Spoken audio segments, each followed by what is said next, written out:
Hey there, it's me, Floofy. Welcome back to a video. Today I thought I'd do some AI versus my art comparison just to see who wins. And at the end of the video, I'm gonna give some honest thoughts.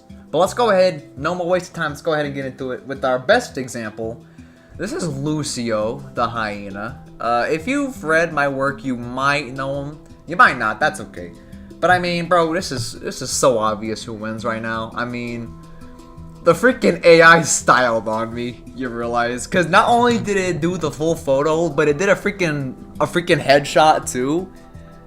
And it's such overkill, you know? I mean, gosh, it's frankly incredible AI is already able to do this, you know? And frankly, if you want my opinion, I like this rendition that AI did a lot more. I mean, gosh, you know what I'm saying?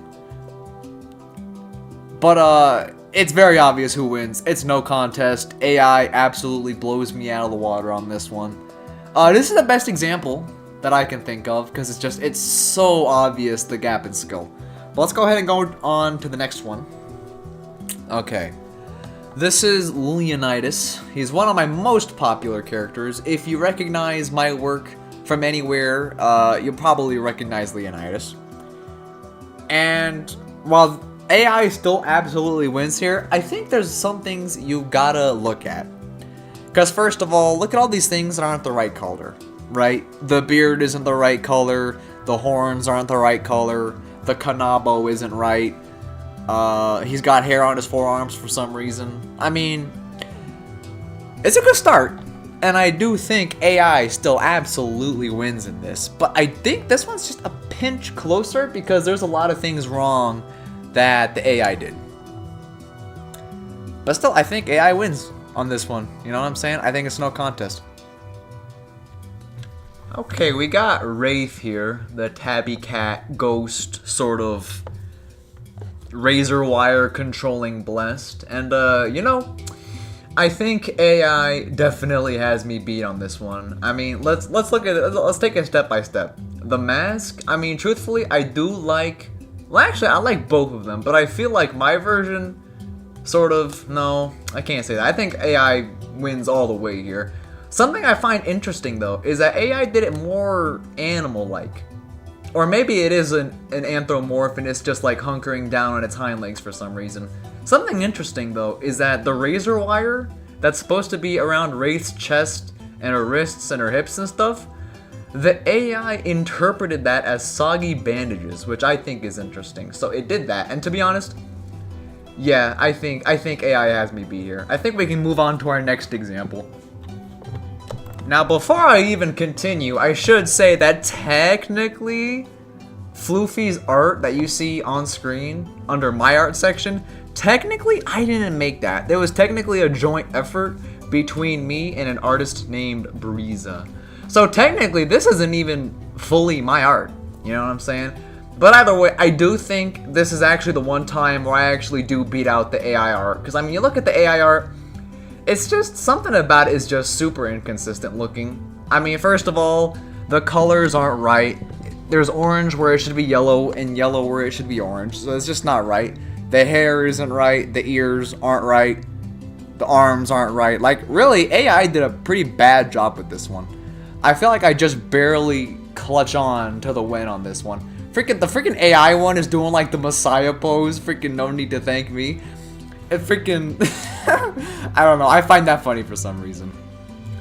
But you know, after that example, I think it's time I talk about some honest thoughts about AI. Now, I know AI is like super scary if you're someone like me, an artist or a novelist or, you know, someone like that. But truthfully, I don't think we should view AI as a monster. I think what we have to do is view AI like a tool or an assistant. And you may be saying, well, Floofy, what if it replaces all our jobs and now we can't make art anymore and this? Well, here's the thing, right? I'll make an example. Grammarly. Any writers out there, you probably know what Grammarly is. But if you don't, it's basically free spell checker. And the thing about Grammarly is that it has basically killed off the future of editors. Because, you know, editors are the ones saying, hey, this is spelled wrong, oh, this grammar is incorrect. They don't really need that anymore because you have AI for that. So AI just completely demolished the editor industry, and now we have Grammarly. But you don't see people really complaining about Grammarly because, you know, it's a tool. It's a tool to help writers succeed, but writers still create. I think that's the way we need to look at AI art. Like a tool. You know what I mean? Like, nothing's stopping you from using these images as inspiration for your next project or whatever, right?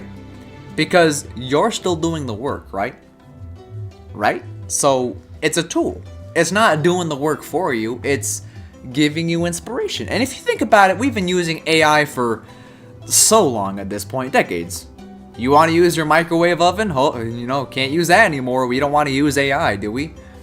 Your refrigerator? No. That has AI in it too at this point. Your smart refrigerator does. No AI for you. You gotta store your stuff in the icebox now. Like, we shouldn't be viewing AI like that. We should be viewing AI art as a tool, not as an enemy. Is it true that AI is starting to replace a lot of artists? Yes. But in the same breath, that's for jobs and stuff. If you want to make art, AI ain't gonna stop you, right? The freaking Terminator isn't busting down your door and saying, stop making art right now. AI, this is AI's job now, right? No. And even then, if you use it like a tool, you can still keep up. You know what I mean? So, as long as we use AI responsibly, and the artists are still going through the creative process, I don't think we have anything to be afraid of. Now, if you're someone who's hard-headed and no, I'm not going to use any AI at all, no, you might get replaced, okay? I'm going to be straight off with you. If you don't adapt and learn to go with the wheel, you might get replaced. You know? Like this video. If I really wanted to stay away from AI, I'd say, no, I can't use this video. It has AI in it. No. Versus when you see it as a tool, I thought of it as, hey, I can use AI to help me make a video, but ultimately, I'm still making the video, so it's cool. I'm still making art. We're chill. We're chill like that. You know what I mean? So I don't think we have anything to be afraid of.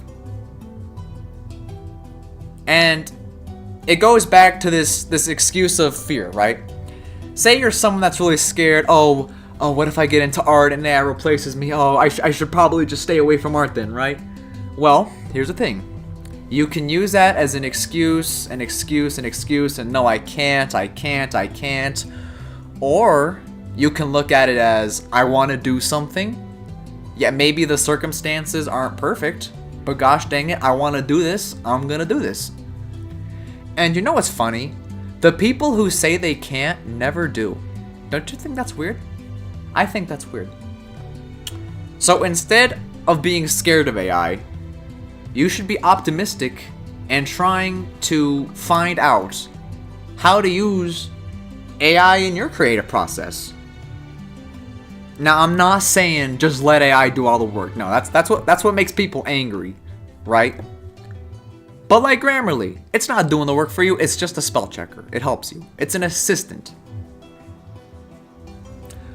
Well, I think that basically sums up this video. I am going to log off. I hope you all liked this episode. This was a fun one, man. I love seeing AI advance. Of course, it makes me nervous too, because like, you know, this is kind of my livelihood here, but ultimately, like I said, if we view it as a tool, not as an enemy, we'll be fine, okay? We'll be fine. There's nothing to be afraid of, or I guess seriously afraid of. I will see you all soon. Until next time. Bye now.